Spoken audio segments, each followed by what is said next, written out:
सुबह सुबह ट्विटर पर एक वीडियो वायरल होती है। तस्वीरें जोधपुर की है। सीएम के जोधपुर दौरे से पहले पूरे शहर में होर्डिंग लगते हैं और लिखा होता है कंफ्यूज्ड महकमा बना शिक्षा विभाग। 7 महीने में 7 आदेशों पर मारी पलटी। इतिहास का सबसे बड़ा पलटूराम शिक्षा मंत्री मदन दिलावर।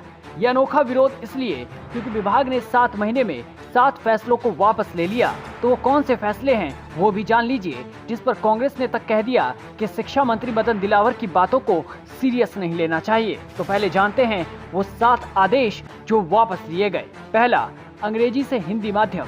शिक्षा मंत्री के बयान के बाद शिक्षा विभाग ने महात्मा गांधी स्कूलों को हिंदी माध्यम में बदलने के लिए निर्देश जारी किए थे, जिसके लिए 38 बिंदुओं पर सर्वे भी करवाया गया, पर बाद में फैसला वापस ले लिया गया। Transfer policy. प्रदेश में भाजपा सरकार बनने के बाद सबसे पहले शिक्षकों की तबादला नीति को 100 दिन की कार्य योजना में शामिल किया गया, पर संशोधित योजना में इसे वापस ले लिया गया। मोबाइल पर प्रतिबंध। शिक्षा मंत्री मदन दिलावर के बयान के बाद शिक्षा विभाग ने 4 मई को सरकारी स्कूलों में शिक्षकों के मोबाइल पर प्रतिबंध लगाया गया, पर पिछले महीने कुछ शर्तों के साथ फिर से अनुमति दे दी गई, यानी कि फैसला वापस ले लिया गया। 6-3 का आदेश।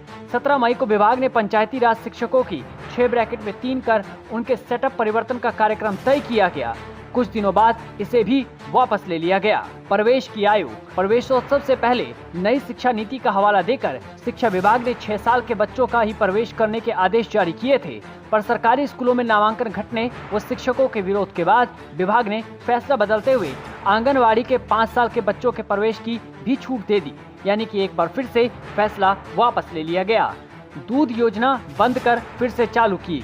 दूध की सप्लाई प्रभावित होने पर शिक्षा मंत्री ने इसी महीने गहलोत सरकार की बाल गोपाल योजना बंद कर स्कूलों में मोटा अनाज देने की घोषणा की थी, पर बाद में दूध की सप्लाई ही फिर से चालू कर दी गई। शिक्षकों का समायोजन।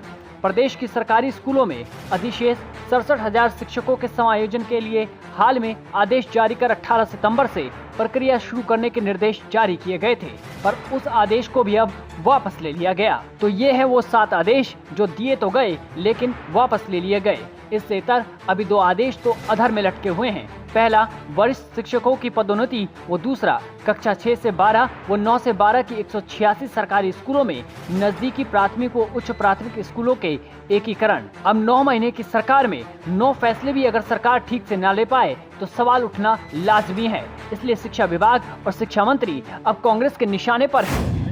हम महाराणा प्रताप महान पढ़ाते हैं, कांग्रेस अकबर महान पढ़ाते हैं। उसकी बात का क्या उसका जवाब अब दें?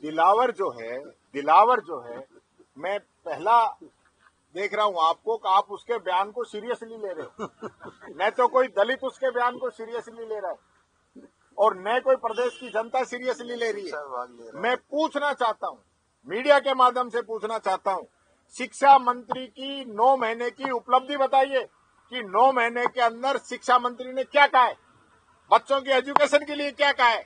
शिक्षा मंत्री 9 महीने से सिर्फ जाति और धर्म और उन्माद फैलाने वाली बात कर रहा है। मैं मीडिया से कहना चाहूंगा, ये मीडिया की जिम्मेदारी बनती है कि ऐसे जो असामाजिक तत्व जो लगातार भाई भाई को लड़ाने की बात करते हैं, उनको जनता के सामने आपको क्लियर करना चाहिए कि क्या हकीकत क्या है और ये जबानी इनकी क्या बोल रही है। ये इस चीज पे हमें ध्यान देने की जरूरत है। दिलावर जी, हमें खुशी होती कि दलित होते हुए दलितों की बात करते। आज दलित बच्चियों के साथ रेप हो रहा है। दलित को उदयपुर के अंदर जाके तलवार से काट दिया गया।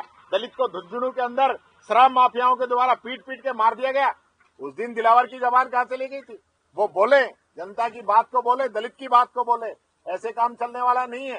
शिक्षा मंत्री हो, शिक्षा की बात कीजिए। आज राजस्थान में जो नवाचार हमने किया महात्मा गांधी इंग्लिश मीडियम के माध्यम से, आपका ये बयान होना चाहिए था कि हम इनमें कोई कमियां रही हैं उनको पूरी करते हुए अच्छी स्कीम से उसको चलाएंगे। जनता से तो जाके पूछिए। लॉटरी सिस्टम हो रहा है, लॉटरी से उनके अंदर नामांकन हो रहा है। इतनी भारी डिमांड है जनता की, उसके ये कहते हैं रिव्यू कराएंगे।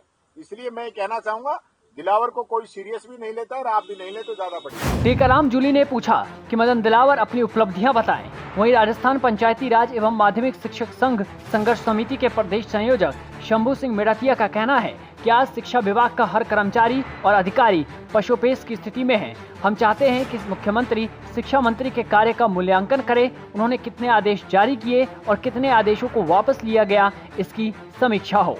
अब ऐसे में देखना होगा कि लगातार विवादों में रहने वाले शिक्षा मंत्री मदन दिलावर को लेकर बीजेपी आलाकमान और खुद सीएम भजनलाल शर्मा क्या फैसला लेते हैं।